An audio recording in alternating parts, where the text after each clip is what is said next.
All right, Will from UTV Outlaws. What do we got going today, Tim? All right, so I got stock ball joints in the lower control arms, and I've got Kellers in the upper control arms. Well, there's a company by the name of Hypertech that has ball joints that are very similar to Keller, if not better. So what we're going to do here is we're going to do a comparison. I'm taking out my Kellers, and we're going to put them on the workbench, and we are going to compare them side by side and see if we can notice anything different, and then we are going to replace my Kellers with Hypertech captured ball joints. And yeah, he's been looking for a good captured ball joint for a while. These are a little bit more affordable than Keller, so we kind of both seen them at about the same time. We kind of discussed, trying these out or whatever, and we're going to go ahead and compare the two side by side with each other.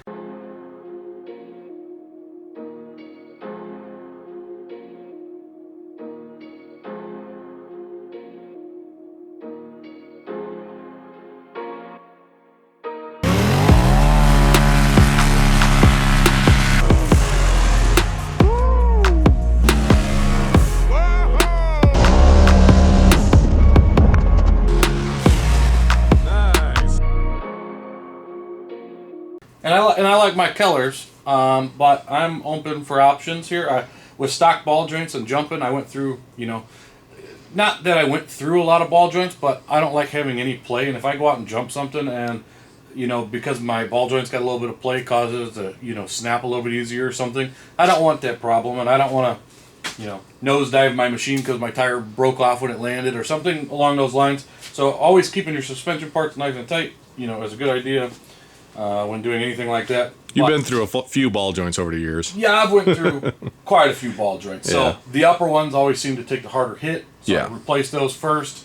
And I want to say I think I paid maybe $280 for two of them shipped.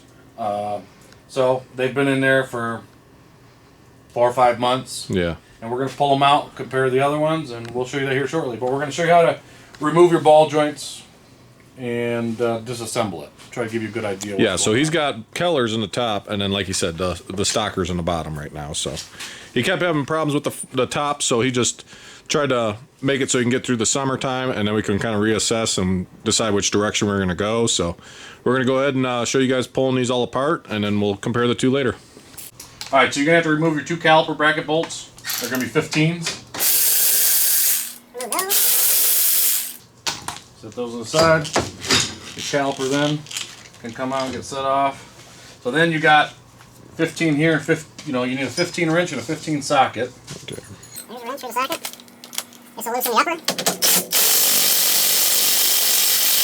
There's more power here. There we go. Let's lose that one. There's that one. And I've took this stuff off so much that I think I want to do the ARP suspension bolt kit. They got your caliper bolts, your spindle bolts, your A-arm bolts, shock bolts, everything's ARP. They're real nice. So I'm going to look into those pretty soon. But basically, pop these bolts out now.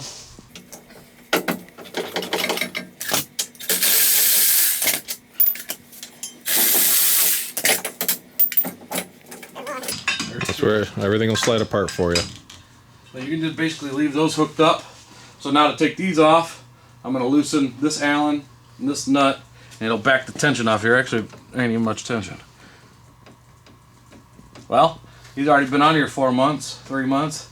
Got a little play. And they got some play. Now, what's nice about these is, even with the Hypertechs, which we're going to put in here, you loosen this nut. This is like the lock nut, and this Allen key is what adjusts the play.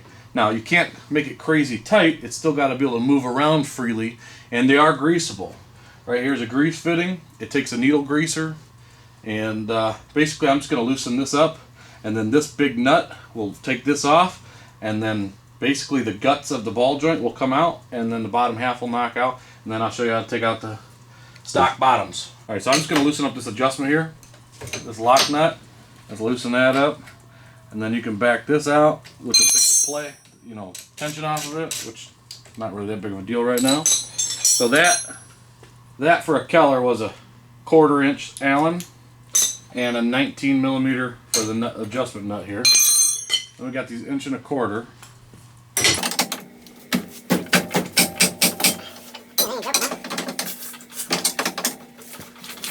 They ain't budging. Might have to get a socket on it. Might. There it goes. Okay. So here's taking it apart. You can see the grease in there. And this is one piece. Yeah, so the grease is already kind of hard in there. But there's your ball joint itself with the knuckle. That comes all the way out. I'll disassemble them here shortly. Let me get the lower ball joint pulled out so we can do the comparison on these. Alright guys, so I got a bungee cord to hold the spindle out of the way. You're going to need a pair of snap ring pliers to get your stock ball joint out. Basically just get it in here and knock snap ring out. Now, stock ones you can normally just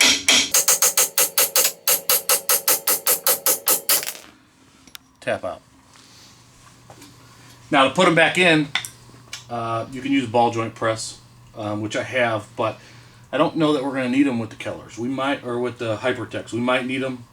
We'll find out when we go back together. I've had so many ball joints in and out of here that they're not really tight pressed in anymore. So that's another reason why I want captured ball joints, is because then it's locked at the top and the bottom, and you don't have to worry about it walking out on you. yeah. So, all right, guys. So got the Keller disassembled, which we'll come back to that. I got the stock one sitting here, and let's open this box up. Yeah, that way we can compare all three of them at the same time.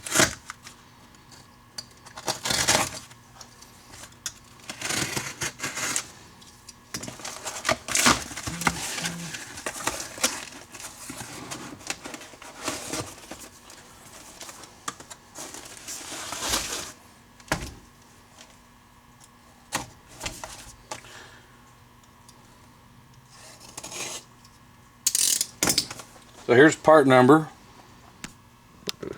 Extreme adjustable ball joints from Hypertech. I'll go ahead and put a link in the description too. Yeah. Yep. Couple nice stickers. Nice. Add a couple horsepower. Alright, so there's two uppers and lowers are going to be the same part number as well. But we're going to go ahead and disassemble this. See, they already got it greased up for you. I know when my Kellers come, they weren't greased up, but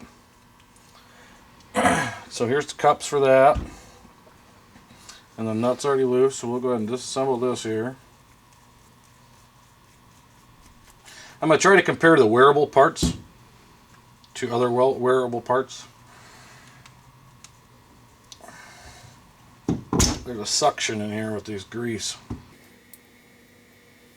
So, I'm going to clean it out so we try to compare a little bit better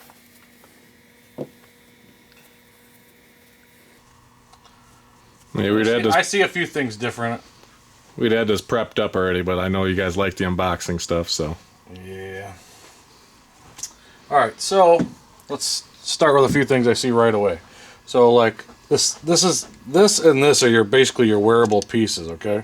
So this adjustment here basically pushes onto here and keeps tension. And I know you can't like lock it down to where it's rock hard to move after you get your grease and everything put back in here. You know, you'll have it to where it can still move freely but not crazy. You don't want to play up and down. And so with this is slit here and it's slit here. So that'll help the grease move around in this cap. And I don't think with the Keller, see the Keller? It's solid. Well, no, the Keller's got a hole there. The center's got a hole. But okay? inside, it doesn't have a... No, so this has got a bigger notch. Keller's got a smaller notch. But what I did notice is the Keller's notch meets up with these other notches, which then it looks like it helps drive the grease down in other areas. So that to that, I don't see nothing crazy big difference there. Now, like I said, these have been in my machine for 3 or 4 months, these Kellers, and since I took them apart, I've noticed a few things. I put them in June or July out at the shop. I put them in out there. Now, I say 3 or 4 months. That could be four to 700 miles. I don't really remember. I know at 2,900 miles I did clutches. So it was after that. But what I'm going to get at is, so This is the amount of wear you'd have in approximately 500 miles. right. So here's the Keller. Here's the Keller. This is the Hypertech. This is notched all the way around. This has just got its groove. So when you'd put it back into your spindle, you'd line it up where your bolt would go through, and that would catch that, which that's fine. But this wear here, you guys might not be able to see it, but that's a big groove. And it's from this, you know, so say that looks like about the angle my machine's always at, and then when it moves, it does, you know, does this, and you leave it loose and you pack it with grease, but it still looks like it's got It's got a pretty good groove in it. It's got a good groove. I mean, we could probably rake a screwdriver across it so you can see it.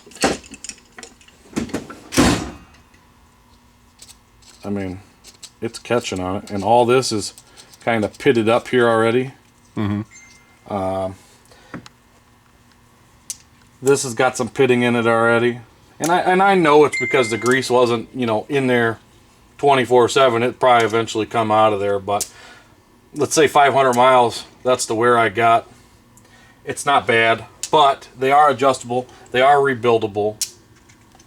And then the caps, this one look a little bit bigger. The thread, or the nut size looks a little bit bigger. On the Hypertech, you're saying? Yeah, the H is got for Hypertech. Okay. But this is where you're using needle greaser, and basically the needle just goes right in there and pumps the grease in. I mean, I don't really see a whole lot difference. I wonder what the size difference is. So this is,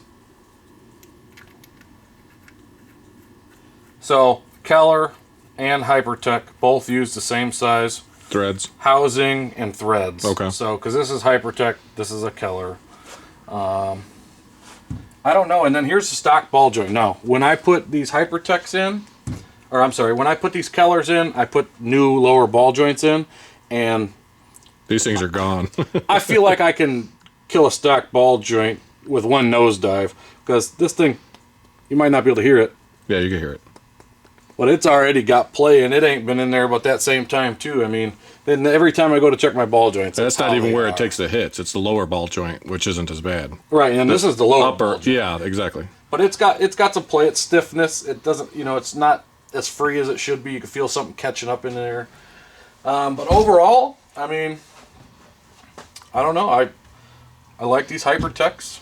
I think for the price, I think they're probably the better option. I mean, they both look equal as far as build quality and stuff like that goes, and it's just a better price on I it. don't see build quality wise. I don't really see nothing crazy difference. What I did want to look at is like maybe the angle here.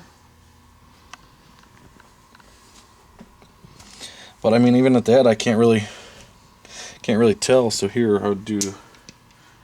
You ain't even gonna be able to see it there. It'd have to be in this. It'd have to be in here. So like, that's your angle. Mm-hmm. So it's notched out for that. So now let's see the other one. So that would be this and this. Let's see if I can do them both here. Let's see. They're about level there. Maybe a little bit more on the Hypertech? Or you think about the same? Probably about the same. Yeah, about the same. About the same, yeah. So this does look like, the Hypertech does look like it's got a ledge. See this ledge here? It looks like maybe like that slips in the control arm, and that's where that sets. And then this one is just you know, a smooth shaft here. I don't think that's really going to make a difference, to be honest. But I will say that I'm down to find a good ball joint, and after pulling this apart after, you know, 3 or 4 months of being in my machine, not going to say I'm disappointed, but I did pay a lot of money for these, and I really... Yeah, the fact that they're already starting to wear on you. Yeah, I mean, everything's going to have wear. We're just here trying to tell you what we think of these parts. Honestly, I have these, so I might as well show you the Kellers, might as well show you the stock ball joint. And the problem with the stock ball joint is, so listen, so here's your snap ring, your control arm's here in the center. So say this is your top ball joint, and you hit something that jars it real hard and causes this to want to press out. This snap ring could pop off. Now, it's not like it's going to I mean, I guess if you hit something hard enough, it could cause this to then have play and snap. But as of right now, it's just going to drop and cause your knuckle and everything want to separate. It's still going to hold together because this is on the top side of the control arm, and this is still bolted to your spindle. And I've had that happen. It's not fun. But getting rid of this snap ring is like the biggest thing. I'm very happy to get rid of the snap ring because they can easily come out or not be. They can not be installed properly, or there could be a reason that would cause it to pop apart. But where with these, this goes through the bottom. This would be your top ball joint. This would go through the bottom, and then this locks down and sandwiches your control arm from here to here. I mean, it's locked down. There ain't no coming apart. The only way this is going to come apart is if this thing snaps. So another thing we talked about too. So we talked about doing the Kellers and the Hypertechs, all leaving his in there. But once we seen the wear on there, we're like, we'll just switch them all to the Hypertechs. I was gonna try to run the 2 Kellers up top and just take it apart and show it to you and put it back in there. But after seeing the wear, I think I'm just gonna keep these as spares, which hopefully I don't ever need them. Maybe somebody else might. Yeah. we have lots of parts, and we always share them with everyone that's riding with us. So if something happens, other people can keep riding and enjoy their time. We normally have all these parts with us. Yeah. But I'm going to go ahead and put all 4 in the machine, all 4 Hypertechs. And, at the end of the year, well, we are at the end of this year. So maybe springtime or maybe mid-year, we'll do a review on these parts and tell you how they're holding up. We're getting ready to do one of those videos this winter. Go through all the parts that we've put on in the last that's something we talked about. Maybe like once every 6 months, we're just going to start reviewing all the products that we put on our machines. We've got a lot of good products, and we've had some that aren't the greatest, but that's why we're here. We're here trying to make it to where you guys don't have to do it but one time. Yep. All right, so this is what he was talking about. You can see the pitting. You can see it's kind of wearing right there on top. Obviously that part of it's not wearing, but you can see the line that goes all the way around it. So I mean, that's got 4 or 5 months on it. So you guys can kind of see. So that's why we're just going to switch them all to these Hypertech. So we bought 4 of them as a set, and we didn't think we were going to need all 4 of them, but turns out we're going to just switch to those in general. And they're still usable. That's why they're wearable. They're adjustable, because ball joints, just like this I showed you here, this has got play. Yeah, it would probably still work just fine, but might as well put the new one, yeah. It will work, but we got them, we're going to use them. But where with this one, once this has got play, you can't adjust it out. Where with this, you just loosen this up and tighten your set screw in a little bit more, and it adds Yeah, you're saying with the stocker you can't adjust it. Right. Yeah, the other this 2 one, you can. when you get play, which this is play, it's 500 miles. I guess that ain't bad for 500 miles, but you just readjust this and stiffen it back up a little bit, re-grease it, and send it down the road. And that's what's nice about adjustable and captured ball joints, which you can't do with a stock ball joint. All right, so this is all 3 of them compared. So that's obviously the Hypertech. There's your Keller, and there's your stocker. So figured I'd just give a side-by-side comparison. That way you guys can see exactly what they look like. Here's the bottom side.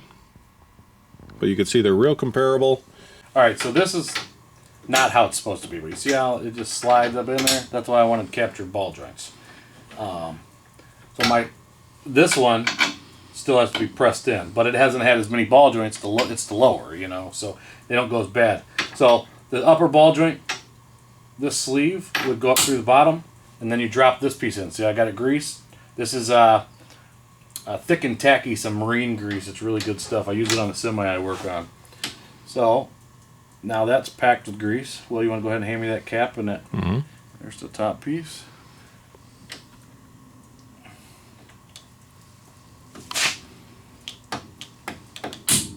Ugh.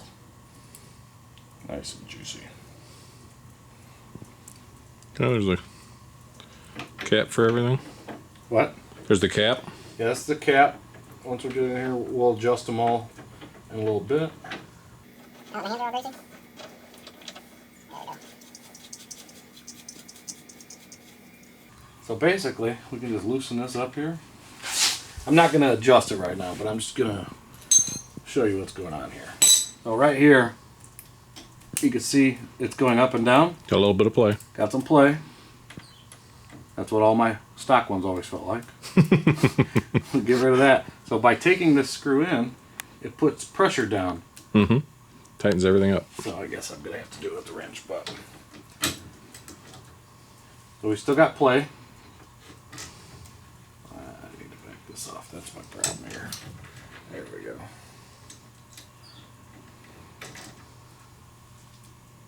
A little bit. A little bit.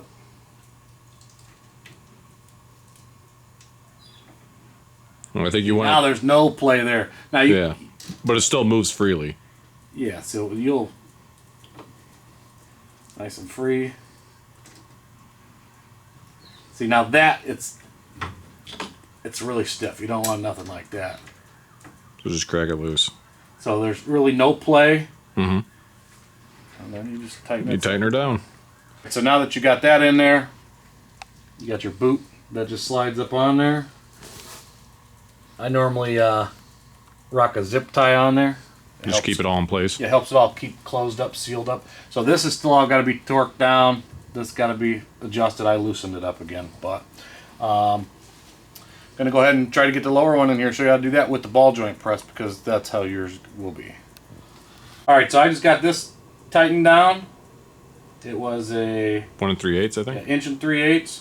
So all I had that is 3/4 drive, so I had to adapt it down to 1/2 inch. But we got her done. She's on there.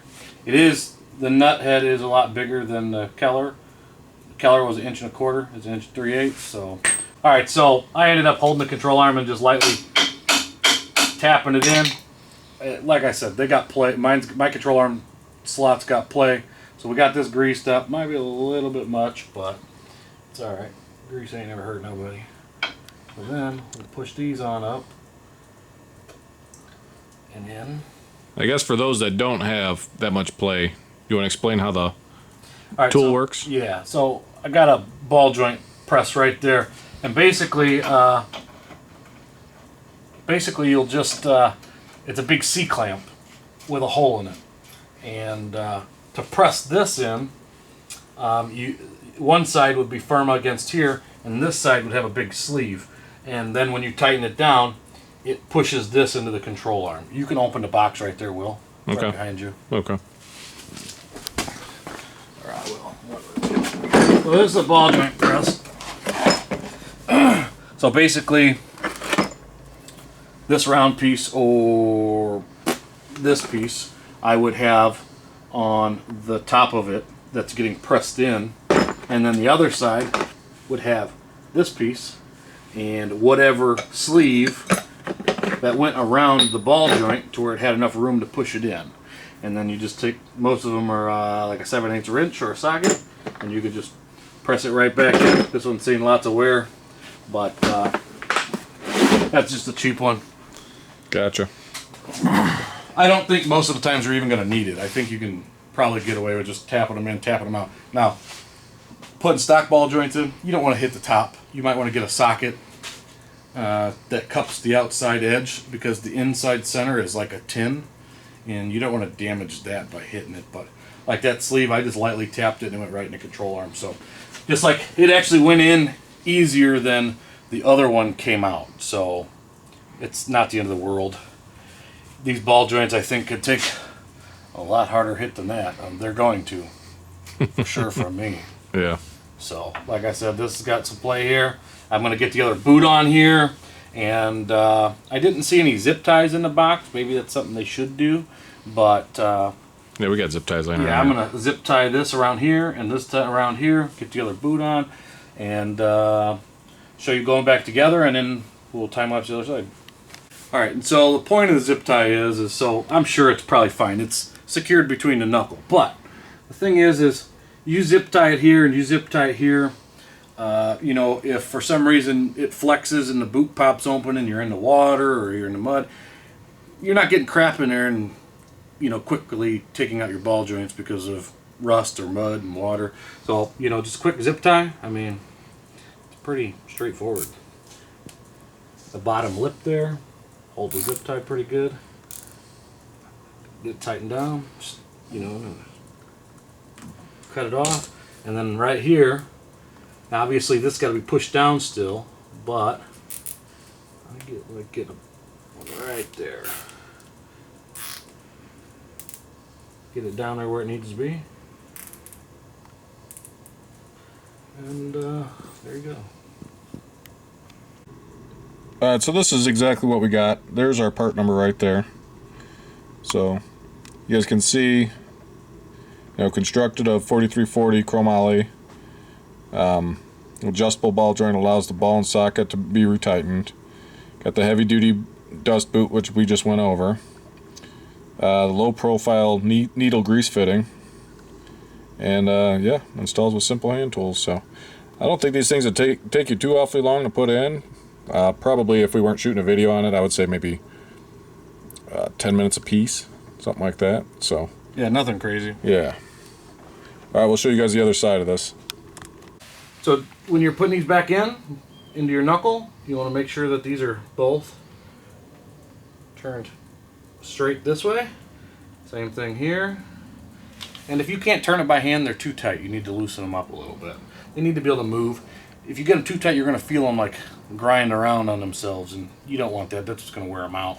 But basically, that's all there is to it. I mean, you're going to take your knuckle, and you're going to set it back over there on it.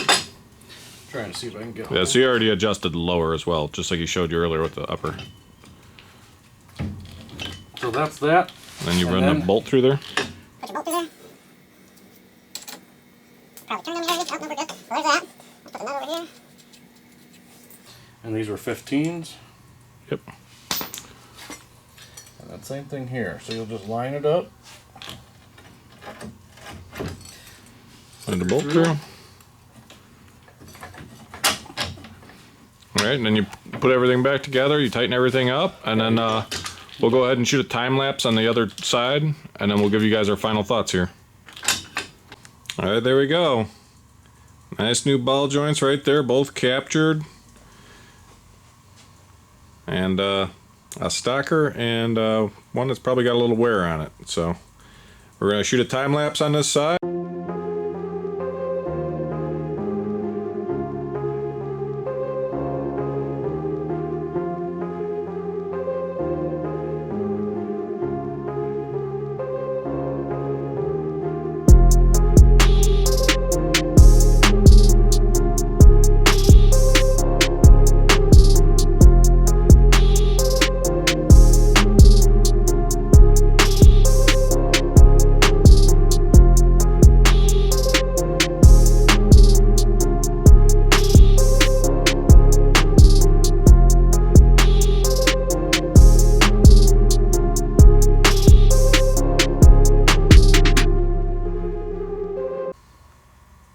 You guys want some affordable ball joints? There you go. All right, Tim, what do we got? All right, so everything's put back together. I greased everything before I put it together, so I didn't show you this. But this is the needle greaser that I was telling you about. So it doesn't have your regular grease fitting on the top. So if you check it out here, it's just got this little spring-loaded hole here, right there.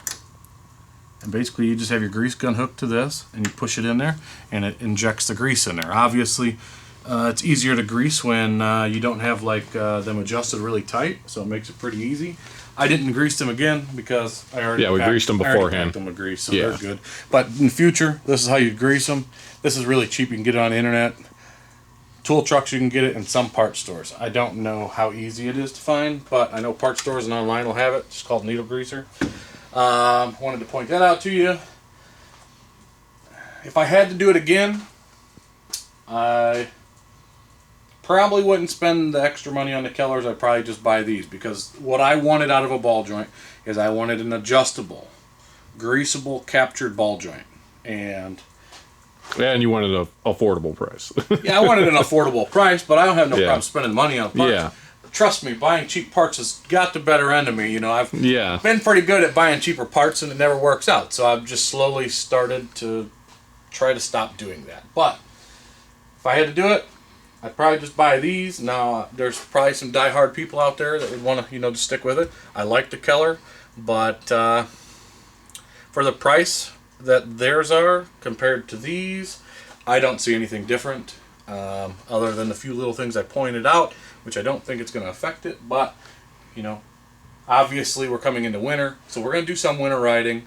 But that ain't going to be the wear like the dunes. Like the dunes, I'm just constantly hot lapping and jumping and, you know, doing different stuff. I was out there every week, so we might not get no wear until, you know. Yeah, next spring, next summer. June. By June, it should have some good Yeah, they'll wear have on. some wear just from doing a couple winter rides, but we got that Mike guy's property, so we didn't have that last year, so we're gonna be out there ripping around. We're gonna try to do something, you know, on nicer days, or if there's fresh snow, we're gonna go out and try to rip in the snow, have a good time, and try to get an enclosure on this machine. Hopefully soon. We're looking into that as well. Yep. So there you have it.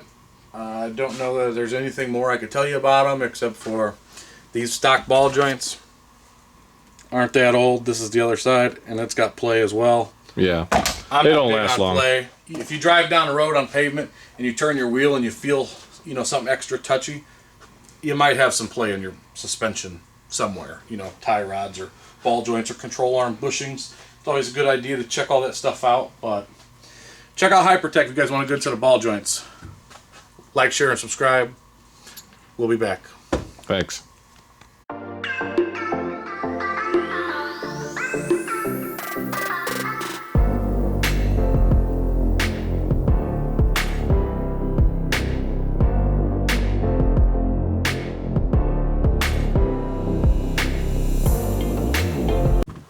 All right, we got our aftermarket Assassins. We got our map tuner from Evolution. What are we out here doing today, Tim? Well, we're gonna compare the two. We're gonna see which one runs better, and hopefully we can actually see a difference. But we're out here in the field. Obviously, the field we've been testing wheels in is not big enough for this limo. It's a little too slow, but that'll be changing really soon. So we're gonna go out here along the power lines and rip the other end of the property and see where that gets us.